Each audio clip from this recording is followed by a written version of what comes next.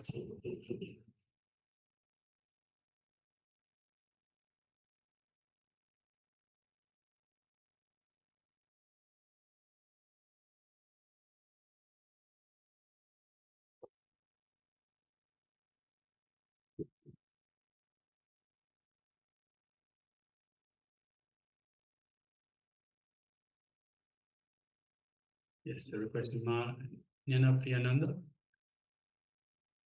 Ma Maha Jnana Pradaka, Ma Jiaxin Zhang, Ma Kelly Wang, and Ma Xu Waiting. If you took part in this power manifestation, just take a moment and share with us.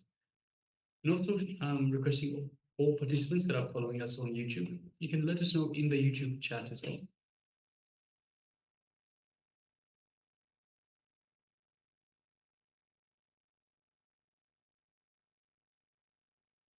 All right, so let's move to the verification stage. So what do we have in front of us? We have few items which we can display, which is one is the notebook that we have, and you can see there are colors white, black, red, and yes, even blue. So even the page has little green lines in that. So yes, and we have here pen with dark blue color, and ink is black. Yes. And we also have, of course, the table that we are using, which is a yellow gold color. So yes, so well done, Klausa. Congratulations for manifesting this power. All right. So with this, let's move on to the next session, which is going to be on the conscious access to superconscious happening. Sami says very beautifully that superconscious happening is constantly happening. It is we who are we should get in touch with that. The moment we get in touch with that, we know that we get the access to that superconscious happening. So when we are conscious, when we are in consciousness and we are in touch with that superconscious happening, then we have the conscious access to that superconscious happening. So let's enter into this revelation by Swamiji.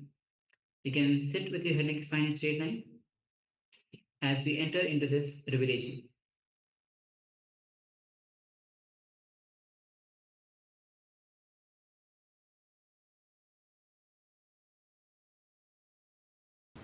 When you look through the window, you see the sky. You experience the sky. But sky itself can't be reduced to the size of window. Same way, when the thoughts disappear, you experience the ultimate truth. But the truth itself can't be reduced to one idea of not having thoughts. Please understand. When you don't have thoughts, you will experience truth. But the truth cannot be defined with this one quality of not having thoughts. Not having thoughts may be one of the qualities of truth, but that itself is not ultimate. Chitta vritti nirodha, not having thoughts, leads to the yoga. That itself is not yoga. I want you to understand. Sometimes not having thoughts, people understand, not having thoughts itself is a yoga. Then in the deep sleep you don't have a thoughts, but that is not yoga. In the deep sleep you don't have thoughts, but that is not yoga. Not having thoughts with awareness is yoga. Not having thoughts with awareness leads you to yoga. Yogaha chitta vritti nirodha. The different formations taken by the mind, if it is not happening, then yoga is happening inside you. Yoga is happening inside you. Yogaha chitta vritti nirodhaha.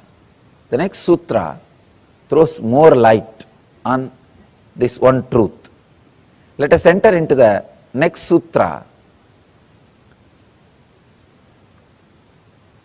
Tata drashtuhu swarupeva sthanam. This is another beautiful sutra.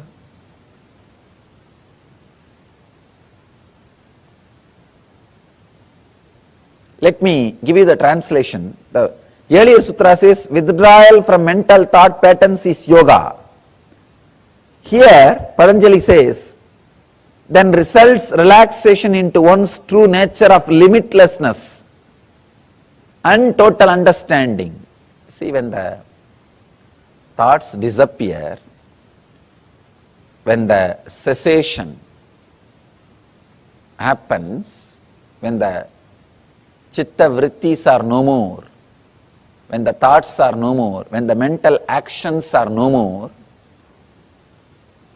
he says it results relaxation into one's own true nature. That is what I am saying.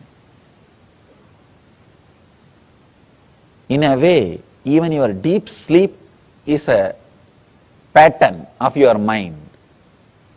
Anything you can go in and come out is pattern. Anything you can experience is pattern. Please understand. Anything you can experience again and again is pattern. If you understand with this definition, even your sleep is a pattern. Even your sleep is a pattern. You go in and come out, go in and come out. It is a pattern.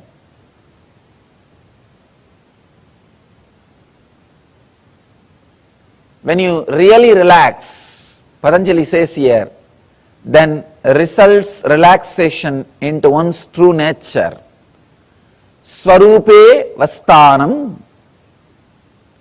You are established into your own true self. Please understand. These are some of the basic truths. Whatever you see and experience is because of your thought pattern. Whatever you see in the outer world,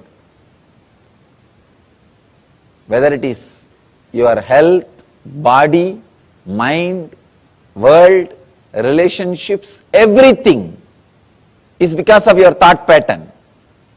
Everything is your thought pattern. Let me tell you this one small story. How experiences are changed through thought patterns. One guy, old guy, went to a village, neighbor village, nearby village, for some purpose.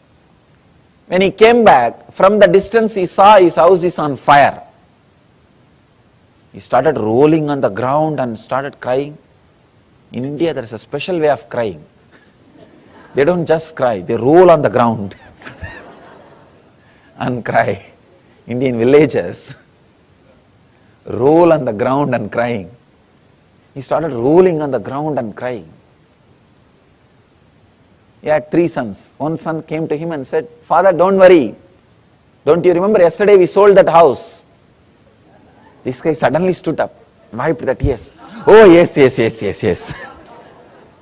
I remember." He's completely relaxed. Next son ran towards him and said, "Father, it is true we sold yesterday, but still we have not got the money." Then again he fell and started rolling on the ground. "Oh, my house is on fire, please save. There is nobody to save, is there anybody to save?" He started calling all gods, all possible help. In India, that is only 911. There is no other 911. He started calling and rolling. Nothing can be done. And after a few minutes, again the third son came and said, No, don't worry, father. Just today morning I took the money and deposited in the bank. Other brothers don't know. I took the money. It is not our house. Then immediately sat up again. He wiped the tears. Oh God, everything is okay. Everything is okay. See, the same situation, same person. One moment he is feeling the deep suffering, agony. The other moment he is completely relaxed, settled. Thought patterns. Thought patterns. That plays a major role. Actually, I can say that is the only thing in the life, nothing else. It's a thought patterns. There is another one beautiful story in Zen. It's a very deep, subtle truth which will really help you to understand the sutra in a deeper way. People ask me, Swamiji, do you mean to say we should not cry in the situations like this? If somebody's house is on fire, how to be there without crying? People say, I can't be that insensitive, especially when it comes to the death of near and dear one, or some losing the love of a near and dear one. That kind of situations, I can't be so insensitive. People ask me, then I can't be so insensitive. Can't I become enlightened?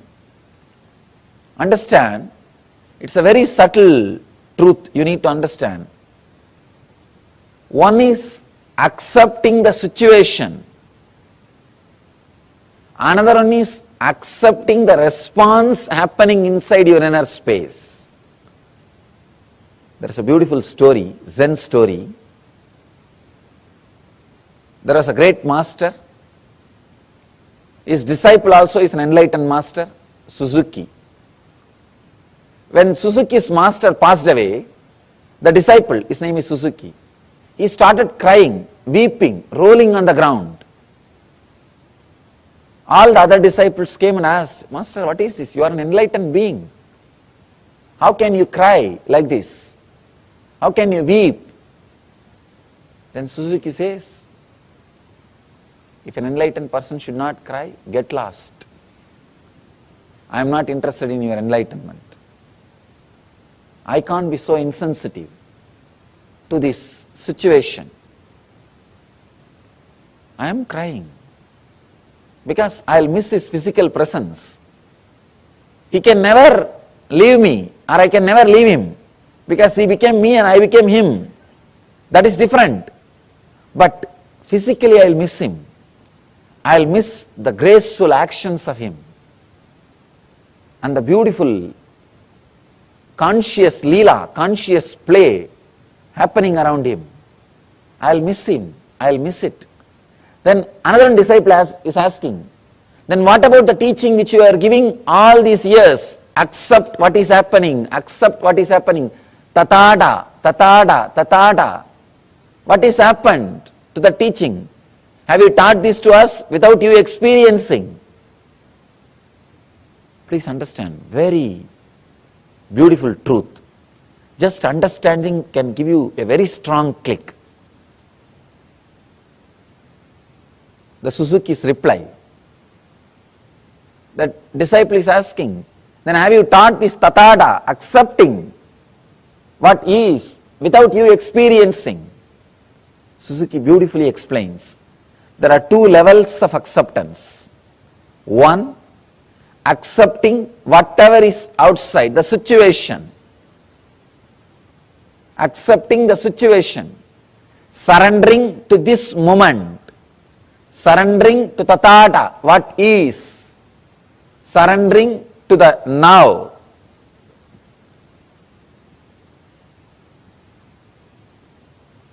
When surrendering to the now happens, that does not mean you will be insensitive. You will be insensitive. When you surrender to this moment, for example, this moment that when the master is dead, he is no more in the body. It is not that you will be insensitive. It can create a strong emotions in you, accepting that also. Acceptance in the internal level, in the inner level, the second level. See, usually what we do, we try to accept the situation in the outer world. Then immediately we have a scale. If I accept, I should be behaving like this in the inner world. You don't have acceptance in the inner world. You have a scale. If I accept this situation, I should be peaceful, collective, calm, restful. You have a scale about the inner world. You accepted the outer world, means you are very moral, conscience based, but not conscious based. There is a big difference between just accepting the outer world happening and accepting the outer and inner world happenings. Here, Suzuki is throwing a light, new light on Tathata, acceptance. Acceptance does not mean just accepting the outer world. Usually we have this idea. If I accept the situation in the outer world, immediately I should become calm, quiet, relaxed, restful. I should not have any agitation. I should not have any irritation. I should not have any response. You have a, then it means what? Then you are not accepting the inner world. Surrendering to the now means accepting the outer world and the response which is happening in the inner world. Suzuki throws an important light on acceptance. So I have accepted the master has left the body. Same way I accepted the response which is happening in me, that pain, that suffering, that separation. I accepted that also. This is the complete acceptance. Complete acceptance. Here, that is what Patanjali describes. Yogaha chitta vritti nirodhaha. When completely you accept, when there is no chitta vritti, when there is no action, actually when you have the both acceptance, suddenly you will see you are established in your swarupa, in your nature. We all know only one acceptance. We say, I accept the situation as it is. But you have a strong idea. If you accept the situation, how you should behave, how your mental state should be, there you miss acceptance. There you are not accepting. You should accept in both levels. I accept the outer world situation, and I accept what is the response of that outer world situation in my inner situation, inner space. I accept both the space. I accept externally and internally. Then suddenly you will see, you will be unclutched. You will be unclutched. You will be in that space of Swarupa, your nature, your own nature. When you are accepting only the outer world and unable to accept what is happening in the inner world, you cannot be in nature. You cannot be established in your nature. If you have to be established in your nature, both acceptance need to happen. One is the acceptance of the situation and accepting the response happening inside you. Only then the chitta vritti nirodha happens, means cessation of the mind happens. Only then the thought patterns disappear. The thought patterns disappear. Only then you are established in Swarupa. He says, then results in relaxation into one's true nature of limitlessness and total understanding. Both levels of acceptance.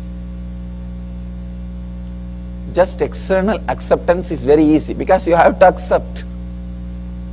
You have to accept. And external acceptance is taught as a moral value from the beginning to all of us. And moreover, external acceptance is from the beginning told to us. We try to imitate. We try to live that. We try to do that. But internal acceptance is not needed. Not only that, you can hide it. Externally, if you don't accept, everybody will know. But internally, if you don't accept, nobody will know. Just accepting externally and playing the game is a beautiful ego game. You can post to everybody, see how cool I am, how calm I am, how integrated I am. People start playing game even in all these levels.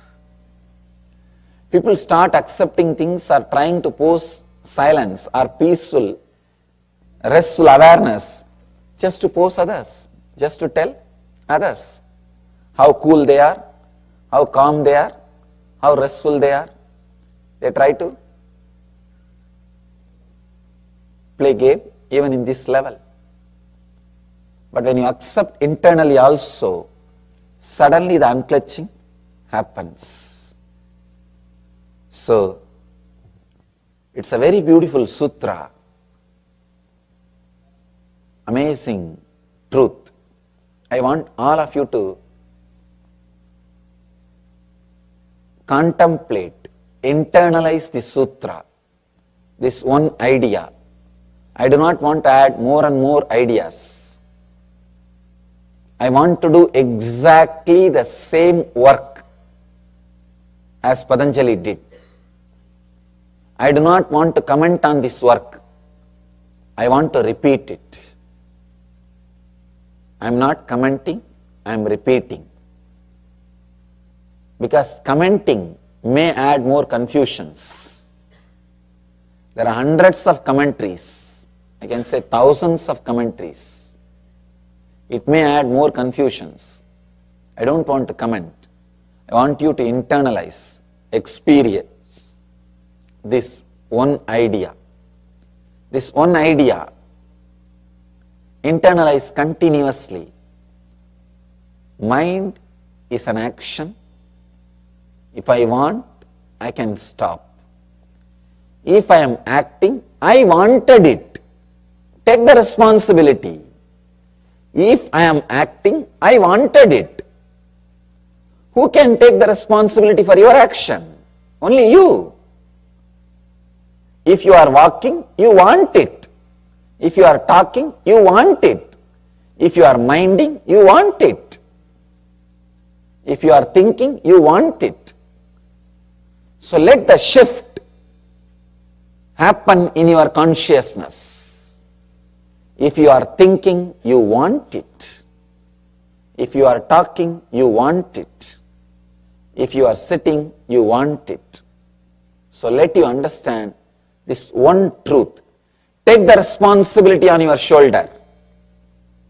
If you are thinking, you want it. Only then you can stop when you want it. Patanjali is not putting responsibility on anybody else. In this whole 199 sutras, he speaks only in one sutra about God. That also is not describing the nature of God, where is he residing, how is he going, how is he sitting, how is he traveling. No. He says, Ishvara pranidhanani. Let us surrender everything unto the God. It is on spiritual quality. He is not even bothered about God, he is bothered about the surrendering, that quality. He is not talking anywhere else about anything. He says, you can use God as a tool to surrender, that's all. As a tool to surrender. As an object to surrender. That's all. He takes the complete responsibility. So, take the complete responsibility. Even surrendering with responsibility. Understand? Surrendering with responsibility is enlightenment. Responsible surrender is enlightenment. I have seen people surrendering or claiming that they are surrendered. Oh God.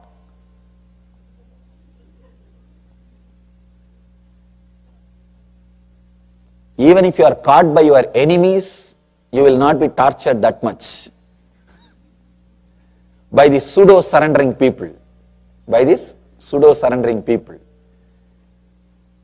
They will claim that they are surrendered, and whatever right happens is their responsibility because of them.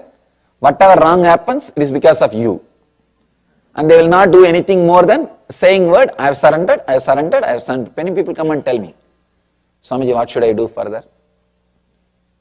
I tell them, what do you mean? No, whatever you say, I will do. The moment I tell something, no, I have this difficulty, that problem, this problem. Then I tell them, then tell all your conditions first. Then I will tell you the solution. They say, no, whatever you do, I will do. Whatever you say, I will do. The moment I open my mouth, they will have 1001 condition, 1001 priorities, 1001 preferences, 1001 conditions. So, Patanjali says very beautifully, take the responsibility completely on your shoulder. A responsible person, even if he surrenders, it will be so graceful, so beautiful. Irresponsible person, even if he tries to stand on his own, it will be only cunning. It will never be complete. So first thing you need, first thing is being responsible. Being responsible. In the first sutra, Yogaha Chitta Vritti Nirodhaha, Patanjali teaches us the basic truth, be responsible. The moment you are responsible, the moment you feel you are responsible for your thinking, you know very clearly you can stop. You can stop. Only when you don't want to take the responsibility, you are going on postponing, putting things on others, blaming others, then you continue to think. If you blame, you are walking because of somebody, you will continue to walk till you die. If you are blaming, you are talking because somebody is forcing, you will continue to talk till the death. Same way, if you say you are thinking because of somebody else, because of some other reason, you will continue to think till you die, even after you die. So take the responsibility on you. Understand, the truth is you are responsible. Truth is you are responsible. So let you understand you are responsible. Then suddenly you will realize you can stop. You can stop. The essence of this whole sutra, Yogaha Chitta Vritti Nirodhaha, is take the responsibility of your subtle action, which I call mind. When you take the responsibility, you know how to stop thinking, how to stop all kinds of expression. You see, mind is not only thinking, there are so many other patterns. Regulation, channeling, mastery, integration, coordination, stilling, quieting, setting aside of the modification, gross and subtle thought patterns, all these things put together. All these things put together is what Patanjali calls Chitta Vritti Nirodhaha, means cessation of mind. Able to play with it, able to do what you want, like a circus, a gymnasium, able to do whatever you want with your mind, or completely rest without it. It's what he calls Yogaha. Nirodha not only means controlling or dropping, it means regulation, channeling, mastery, integration, coordination, stilling, quieting, setting aside of all the modifications of the mind.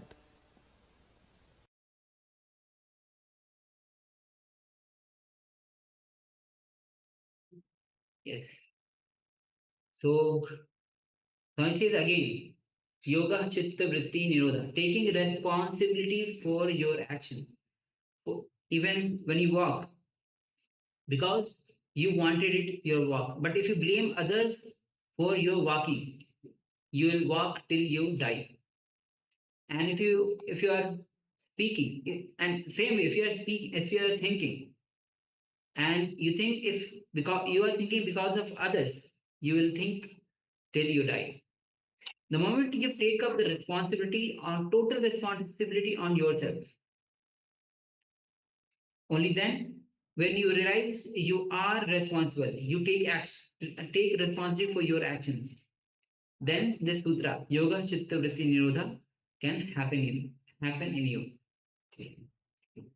Which is the cessation of mind. Yoga is cessation of mind. All right. So with this, we'll be moving on to the meditation technique. And in this meditation technique, this is the technique to gain the mastery over your mind through meditation. So as we know, now you're listening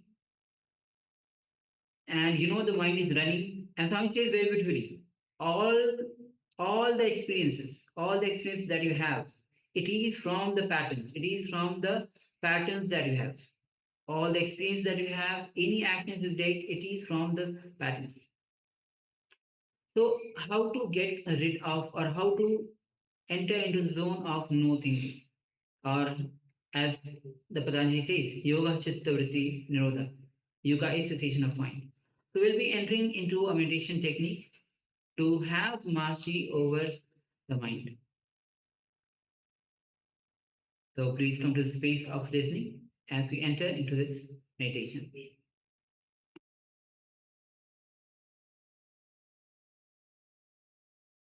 Let's enter into the first meditation of Yoga Sutra.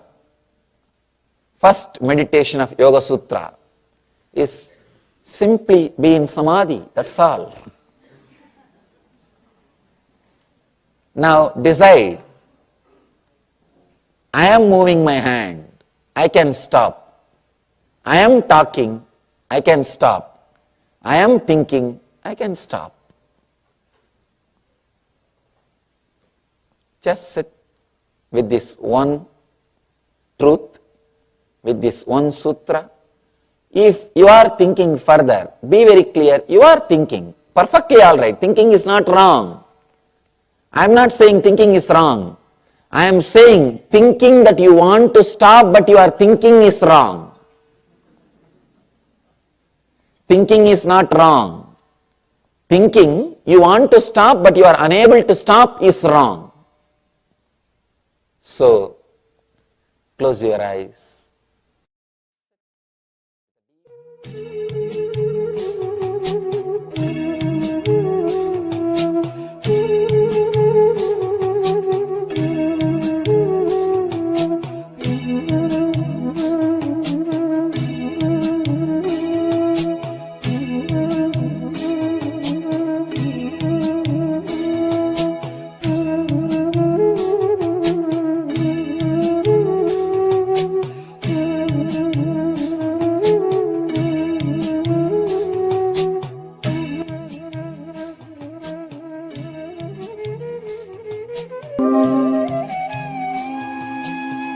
You know, you are thinking, so just relax, stop. Or if you want to continue with your clear will. If you are thinking, at least be very clear, you are thinking. Close your eyes.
Just sit, remembering.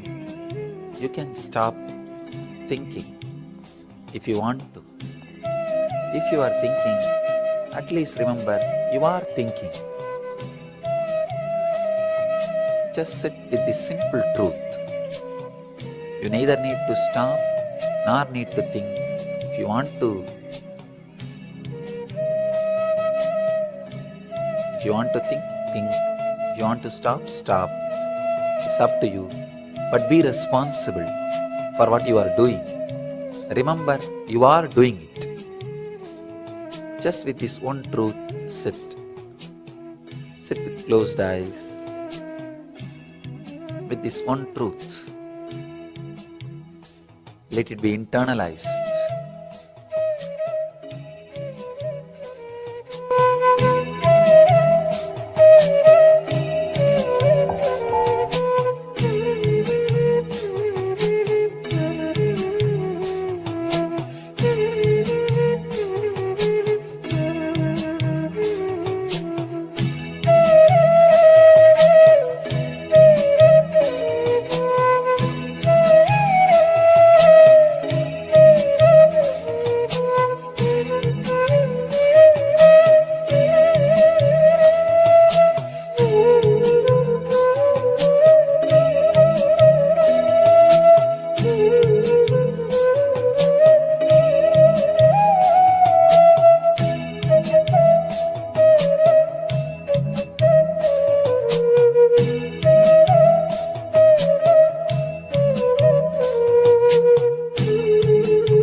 shanti, shanti. Internalize this one truth. Internalize this one truth very strongly, continuously. Internally is one truth. You will start living enlightenment. Let you all achieve and radiate the eternal bliss, Nithyananda.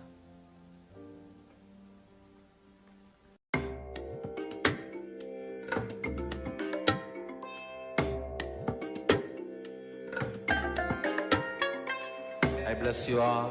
Let you all open all your three eyes and manifest the powers of Mahasadashiva. Om Nithyananda Paramashivoham. Om Nithyananda Paramashivoham. Om Nithyananda Paramashivoham. Om Nithyananda Paramashivoham. Om Nithyananda Paramashivoham. Om Nithyananda Paramashivoham. Om Nithyananda Paramashivoham.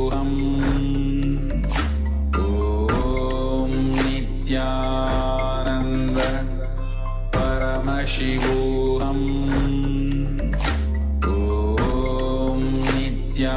Nithyananda Paramashivoham. Om Nithyananda Paramashivoham.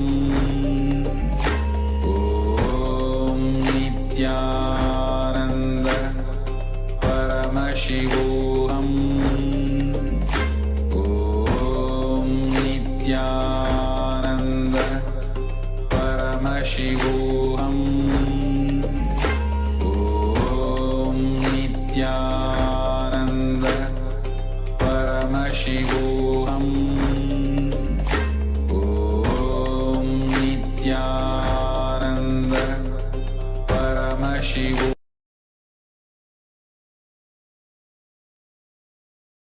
Yes.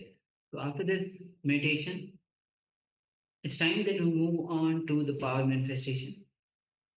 And today, as we're doing the power of remote vision. So in this round, we'll be sketching the details of the image that we have in front of us. So we'll be constantly we'll be looking at the picture. Have a scan through your third eye all the details of the picture. So let us now sit comfortably with our head, neck, and spine in a straight line.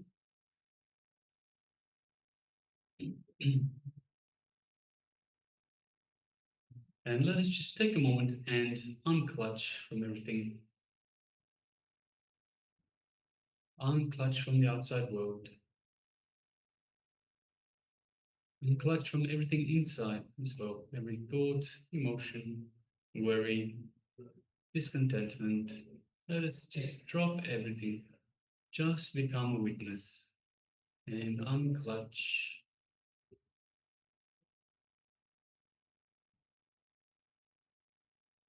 Let us move our gaze to the inner space, our inner space, the Ananda Khanda, which is just below the heart center. Let us invoke Swamiji in our inner space. So just remembering Swamiji in our inner space invokes the Master. So let us just feel Swamiji's love, His compassion, His infinite grace in our inner space.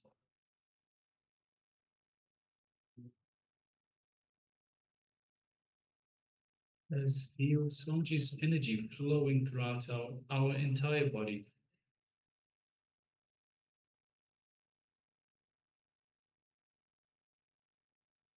Just take a moment and feel that energy reaching every corner of your body, every cell in your body, feeling alive, feeling rejuvenated.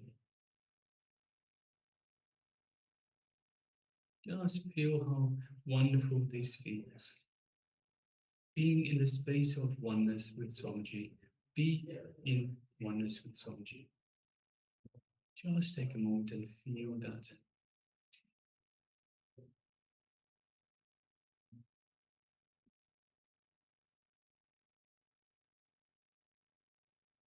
Let us send Swamiji our gratitude for being in our lives, for guiding us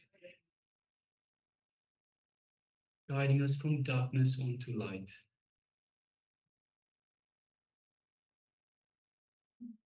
And let us continuously unclutch. You are one with Swamiji, the Supreme Pontiff of Hinduism.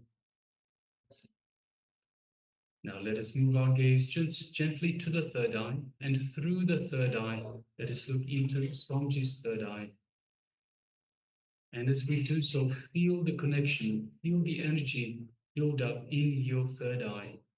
As your third eye, your Anya chakra, is being awakened and activated.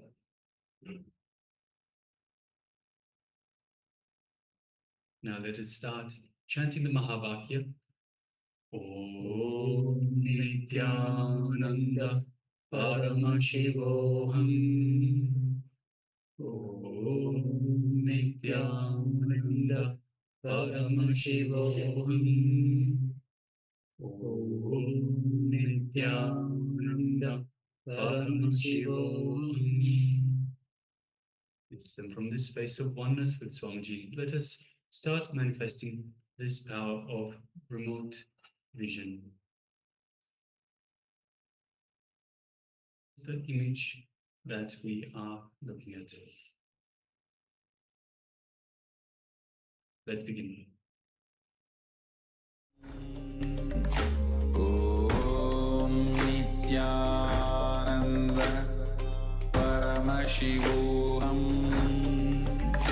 Om Nithyananda Paramashivoham.